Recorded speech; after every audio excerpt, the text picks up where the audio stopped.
Verse 13, and when they were departed, behold, the angel of the Lord, and that again would be an angel of the Lord, appeared to Joseph in a dream, saying, Arise, and take the young child and his mother, and flee into Egypt, and be thou there until I bring thee word, for Herod will seek the young child to destroy him.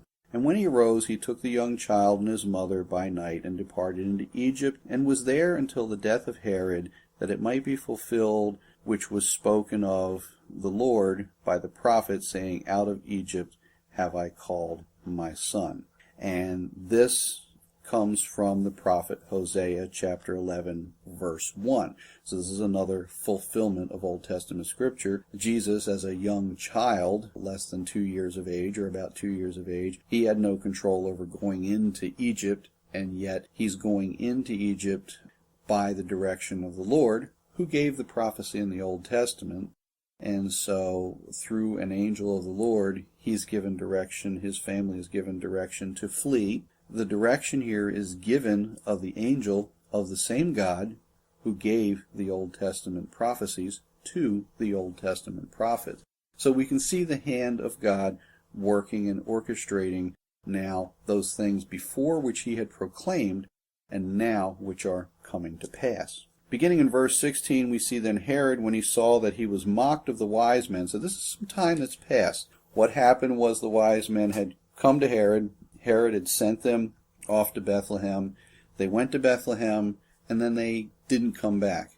Probably a few months had passed since that time period when he realized that they had not returned. Was exceeding wroth. He was very angry, and sent forth and slew all the children that were in Bethlehem and in all the coasts thereof, from 2 years old and under, according to the time which he had diligently inquired of the wise men. So taking that 2-year time period from the time he met with the wise men ahead, you're having children that were born during that 2-year period that he had killed. So that was children 2 years and under. He's trying to kill off this one that's supposedly going to take his place as king of the Jews. Of course, he not realizing that he's actually an instrument fulfilling an Old Testament prophecy, because in verse 17 we see, Then was fulfilled that which was spoken by Jeremy, or Jeremiah the prophet, saying, In Ramah there was a voice heard, lamentation and weeping and great mourning.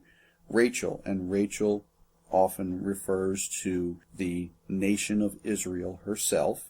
Rachel weeping for her children, and would not be comforted, because they are not.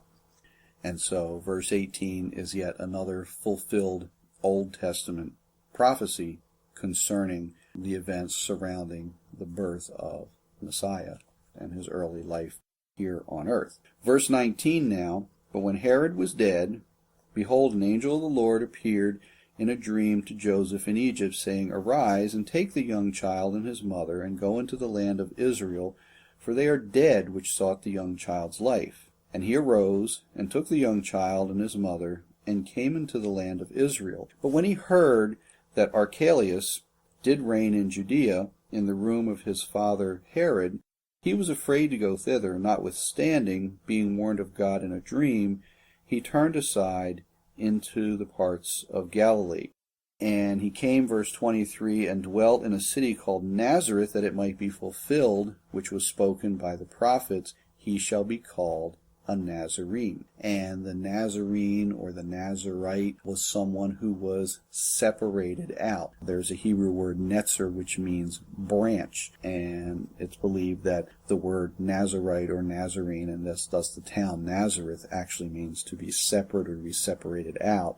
And there was at the time a Nazarite vow, centuries old Nazarite vow, which is one where one would separate oneself from another.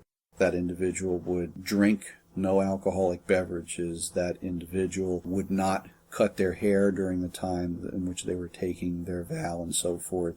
And if Jesus, in fact, being a Nazarite, was under the Nazarite vow, then of course he would be someone who would have long hair and a beard as well. And we do know from the references in the Gospels that he did in fact have a beard, because at one point in time we're told how his beard was plucked out by those who mocked him during the time of his trial.